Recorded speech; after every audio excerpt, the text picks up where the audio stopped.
Belgique et les Pays-Bas restaient neutres. La ligne fortifiée française, la ligne Maginot, très solide entre Bâle et Longwy, rendait peu probable une percée allemande entre ces deux villes. Une attaque allemande par les Ardennes boisées avait été jugée plausible par l'état-major français, mais trop risquée. En cas d'attaque allemande, l'effort liégeois et la position de couverture Meuse-Canal-Albert devaient tenir plusieurs jours. Les Français et les Anglais, qui se tenaient en stand-by dans le nord-ouest de la France, avanceraient entre-temps vers le centre de la Belgique et, avec les troupes belges, occuperaient une ligne défensive sur l'axe Anvers-Louvain-Wavre-Namur. Les premiers plans allemands étaient une réédition du plan von Schlieffen de 1914. Au début de 1940, le plan est modifié et un nouveau plan est élaboré par le général von Manstein. Dans ce nouveau plan d'invasion allemand, le plan Schlieffen était maintenu comme une manœuvre de diversion devant attirer le gros des armées alliées vers le centre de la Belgique. Pendant ce temps, l'attaque principale allemande devait percer au travers des Ardennes, franchir aussi vite que possible la Meuse et foncer en direction de Dunkerque afin d'encercler les armées alliées déployées en Belgique et aux Pays-Bas. Les forces allemandes veulent s'emparer de 3 ponts importants sur le canal Albert, situés au nord du fort. Leur capture est indispensable pour une progression rapide des blindés. Comme ces 3 ponts situés au nord du fort étaient dans la zone d'action du fort des Belle-et-Mal, il fallait donc neutraliser en priorité les canons du fort, capables de tirer vers le nord. Une attaque terrestre traditionnelle sur ce puissant fort imprenable nécessiterait beaucoup de temps, d'hommes et de matériel. Pour réaliser cet objectif, Hitler et son état-major mettent au point une tactique nouvelle et audacieuse, une attaque aérotransportée. Des parachutistes surentraînés et amenés par planeurs doivent mener une attaque surprise sur la superstructure du fort et saisir simultanément les 3 ponts sur le canal Albert.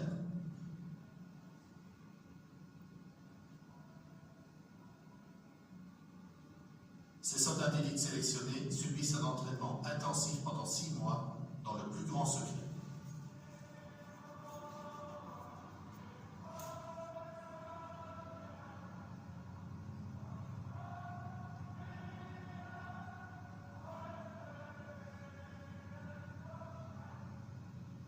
Dans les années 30, les civils allemands connaissaient déjà bien les planeurs. En 1937, des ingénieurs allemands réussirent à mettre au point une version de transport militaire, le planeur cargo DFS 230, capable de transporter jusqu'à 10 militaires totalement équipés.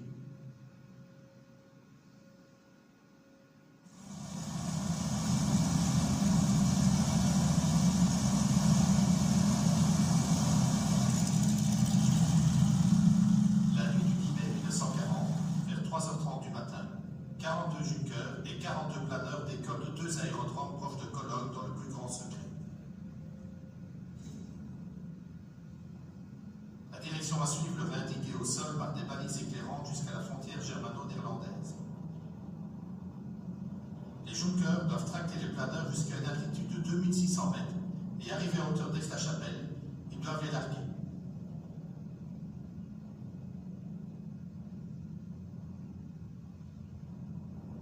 Après avoir plané de 12 à 15 minutes au-dessus du Limbourg hollandais, les planeurs doivent atteindre silencieusement leurs objectifs.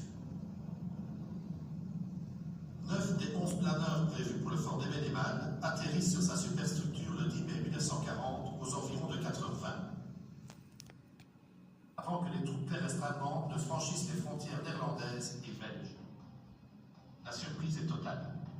Dans l'aube naissante, les planeurs aux cocardes rendus invisibles sont d'abord pris pour des avions en panne de moteur par les mitrailleurs belges. Ces planeurs arrivent de différentes directions et parviennent à se poser rapidement. La défense antérieur belge ouvre tardivement le feu et aurait touché 6 des 9 appareils.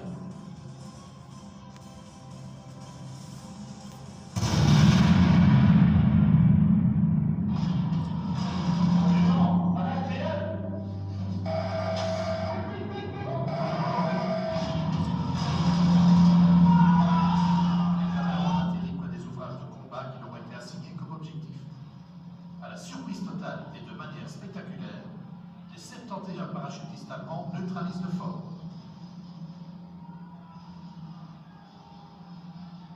Ce fut le premier assaut aérotransporté de l'histoire mondiale.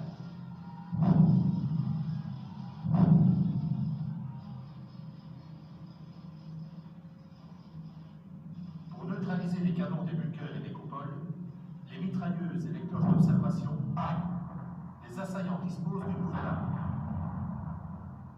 la charge creuse. Contrairement à une bombe classique, la force de l'explosion est concentrée au milieu de la base et vidée de la bombe. L'explosion d'une charge creuse de 50 kg perce 25 cm d'acier ou 35 cm de béton.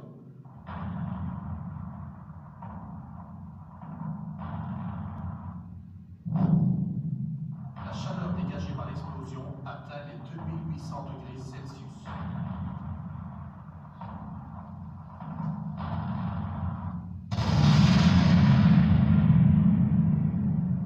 De par l'épaisseur de leur blindage, les coupoles d'artillerie ne furent pas perforées.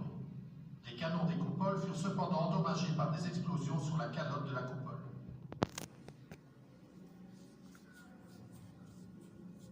Les cloches d'observation et de guet furent transpercées. Les jeunes guetteurs perdirent la vie.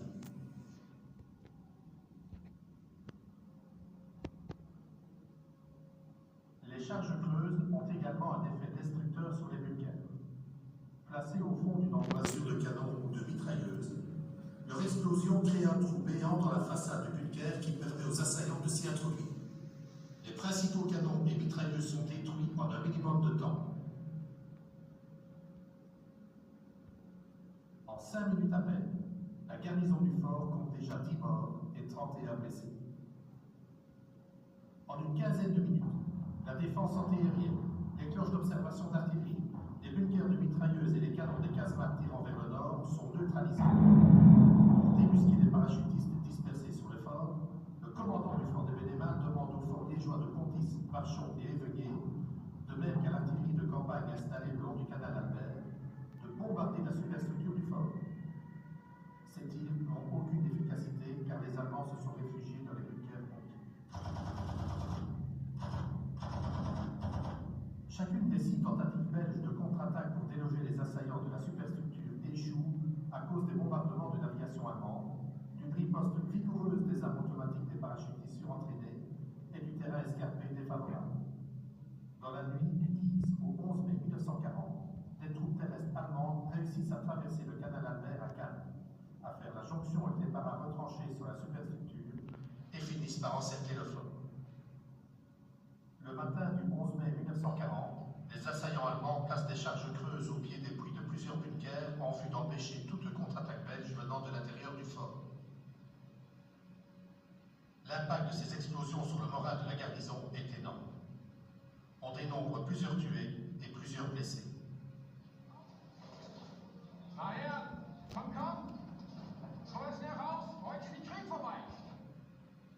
Le commandant du fort n'a plus d'autre alternative que de rendre son fort après 32 heures de combat.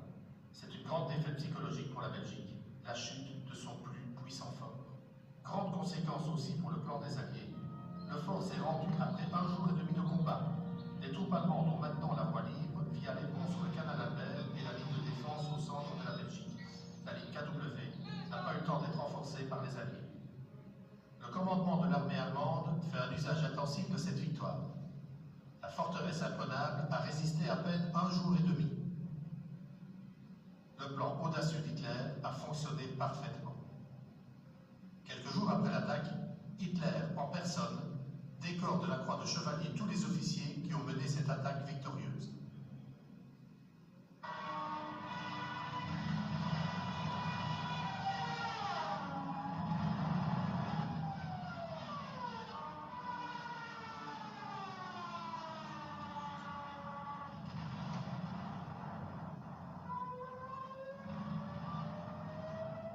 L'offensive des paras sur le fort et les ponts a été fortement soutenue par l'aviation allemande. Ce fut la première attaque combinée des troupes au sol et de l'aviation. La Luftwaffe détruisit des routes et de nombreuses habitations dans la région pour éviter que des troupes ne viennent secourir le fort ou reprendre les ponts. Dans le village même d'Ebenemal, 26 civils trouvèrent la mort et 70 habitations furent détruites. La garnison du fort est envoyée en captivité à Fallingbostel, près de Hanovre. Dans un premier temps, elle est maintenue au secret parce qu'elle a été confrontée avec de nouvelles armes et avec une nouvelle tactique d'attaque allemande.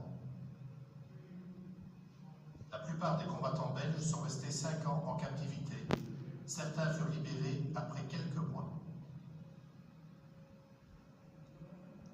La bataille au fort d'Ebenemal et le long du canal Albert fut courte mais violente. Dès la première heure des combats, la garnison du fort déplora 13 morts et 42 blessés, et lors de la reddition, 26 tués et au moins 88 blessés. Au total, la Belgique a perdu 744 soldats pendant les 3 jours de combat au canal Albert. Cela correspond à environ 12% des soldats tués pendant la campagne des 18 jours de l'armée belge, plus ou moins 6200 militaires au total. Malgré l'image d'une conquête facile, les troupes allemandes ont subi également des pertes importantes. Le groupe d'attaque du fort a perdu 6 soldats et 270 soldats allemands environ ont été tués dans les combats autour des ponts du canal Albert.